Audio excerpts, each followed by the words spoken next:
Right now, live coverage from your local news leader, breaking stories from overnight and this morning, and your first alert forecast. Here's what's happening where you live. This is ABC 11 Eyewitness News. 6 a.m. and your Friday Power Hour is on. Good morning, Carolina. Welcome on this Friday, the 7th of November. I'm Joel Brown. And I'm Anna Rivera. Thanks so much for joining us on this Friday. Right now, a frost advisory is in place, but we're expecting a big warm-up this weekend and looking forward to an Arctic blast early next week. Yeah, not everybody's going to see frost this morning. Highs in the 70s through the weekend, and then we're talking protecting plants and pets next week. I'll have your full forecast coming up. And the record-long government shutdown forcing airlines to cut flights today at 40 of the nation's busiest airports. Eyewitness News live in Charlotte this morning, tracking the impacts. A federal judge orders the Trump administration to restore SNAP benefits. We'll break down what you need to know. We're going to do all of that very soon. Time, though, for a first check of your weather and your traffic together. There is meteorologist Quaylen Murphy. Look, we are getting ready for some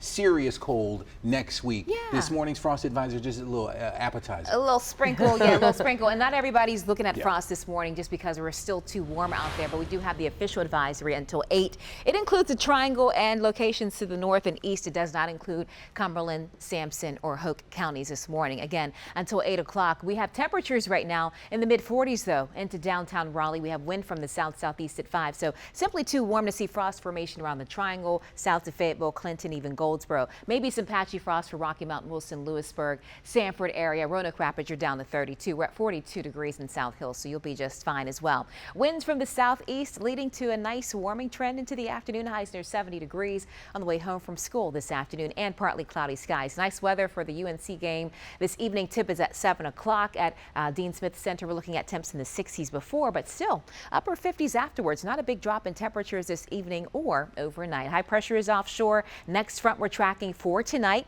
is off to the west. There's a shot at a stray sprinkle or shower overnight into early Saturday morning, but the rain wraps up by 8 o'clock or so Saturday morning. So the rest of Saturday looks great. Warm weekend, mid-70s on Saturday, mid-70s on Sunday. A slightly better chance for maybe a scattered shower or storm on Sunday in the afternoon hours, in the evening too with the front. And as that storm potential develops, there's an isolated severe risk, but it's east of the Triangle. I don't expect much activity around here on Sunday. First alert, you'll need those winter coats next week. Starting Monday in the morning, temperatures will be down into the 30s, and it'll feel like the 40s for much of the day when Monday afternoon. But by Monday night and Tuesday, those temperatures will drop into the mid-20s and low 30s. So hard freeze is likely to start the week. Your full forecast is coming up. Anna, back to you. Well, Quaylen, good way to start your Friday morning commute so far. Our crash count sitting at 0. We're also not seeing any major delays that you need to worry about. Let's take a live look at one of our busy spots. This is 40 and Lake Wheeler Road. Good news is traffic is still fairly light, definitely starting to fill in though, so we will keep an eye on that. This morning, flight reductions at 40 major airports now beginning to take effect. Here in North Carolina, RDU not on the list, but Charlotte Douglas International Airport is. Jamise Price making the trek to the Queen City for us. She's live at Charlotte Douglas with the latest on operations there. And Jamise, you've got reaction from passengers. Good morning, Joel. So those airports really bracing for the impact brought on by those flight reductions here. And so we know about 100,000 people pass through this airport a day. So they are really preparing for what could happen here with those disruptions. So I want to give you a look at what things will look like and how this is all rolling out. The FAA and the Department of Transportation calling for a 4% reduction in flights starting today, ramping up to 6% by Tuesday, 8% by next Thursday, and 10% by next Friday. So out here live at Charlotte Douglas, you can see that things are picking up. We're seeing a lot of foot traffic out here as folks are checking their bags and then making their way to the security checkpoint. So those reductions really happening, brought on by the lingering government shutdown. About 60,000 TSA workers and 13,000 air traffic controllers are working without pay. Plus, those call-outs are putting a strain on staffing, leading to safety concerns in the sky. And I want to just give you a look at what we're seeing here on this departure board. We're already starting to see those impacts, and those impacts really hitting some of those smaller airports. You see here, Florence, where a flight is already canceled, and just bringing it down here to Newport News, flight canceled as well. So we are seeing those flight cancellations, not really a lot of delays, but flight cancellations, and we're trying to see if it's all in connection to the reduction in flight. So a lot of folks just preparing for what it could be, and a lot of folks are concerned about getting home. Joel and Nana. A lot of concern, but also I can imagine a lot of frustration. Jamise, thank you.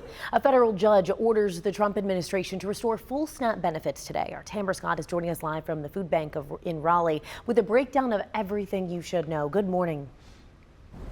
Hey, good morning, Anna. Yeah, the decrease in SNAP benefits is devastating families who are already struggling to manage this economic pressures, as well as the food banks here that are straining to meet that demand. So later today, the NC Attorney General Jeff Jackson will tour the food bank of Central and Eastern North Carolina here to discuss the next steps for North Carolina. So he'll be here to volunteer and discuss his lawsuit to protect SNAP food assistance benefits and encourage people to donate to their local food banks. Now, during the hearing yesterday, a federal judge said the administration had not acted quick enough to get the funds in response to the announcement that the administration would partially fund the program. The USDA has to now tap into a contingency fund to make the full payments to the states. The judge says this must be done by today. Meanwhile, in Orange County, where they have already dipped into emergency funds to help their community. The reason we're doing this is because the federal government shutdown has really threatened the food and nutrition service benefits that are offered to low-income residents. At the end of October, those recipients didn't know if any benefits were coming. And so we'll bring you full coverage of Jeff Jackson's visit here later today. Stay with us. Back to you. Tamara, thank you. Meantime, several local restaurants now stepping in to help SNAP recipients as well as they wait for those benefits. Anthony's La Piazza Italian Restaurant and Bar joining the effort to feed the community. On Saturday, starting at 2 p.m., Anthony's is offering a free meal to anyone with a SNAP card and a photo ID. We're told there will be enough meals to feed at least 100 people. Anthony's La Piazza is located in downtown Raleigh. It's right there on Glenwood South. If you live in Orange County, there will be a pop-up drive-through distribution on Saturday for SNAP recipients. It will be held in the parking lot of the Orange County DSS on Mayo Street. The distribution begins at 10 a.m. and lasts until supplies run out. This is for Orange County residents only. Also on Saturday, the nonprofit Porch Chapel Hill Carborough is holding an emergency food distribution. That takes place from noon until 4 in McDougal Middle School in Chapel Hill. The food giveaway is for anyone in the community in need of food assistance. And stay with Eyewitness News as we track the ongoing developments in this historic government shutdown. You can find our latest reporting online on ABC11.com and our free mobile app. All right, 6:07 on your Friday morning, and Tesla shareholders approving that $1 trillion pay package for Elon Musk, the challenges he needs to overcome in order to get the entire amount. Plus, good news if you're heading to the DMV. New data shows the wait times are down. We'll break down the numbers. Some good news. We're tracking temps right now, 30s and 40s. Highs today near 70 degrees. Big changes. We have a warm up this weekend and then a big cool down next week. We'll have more on that in my forecast.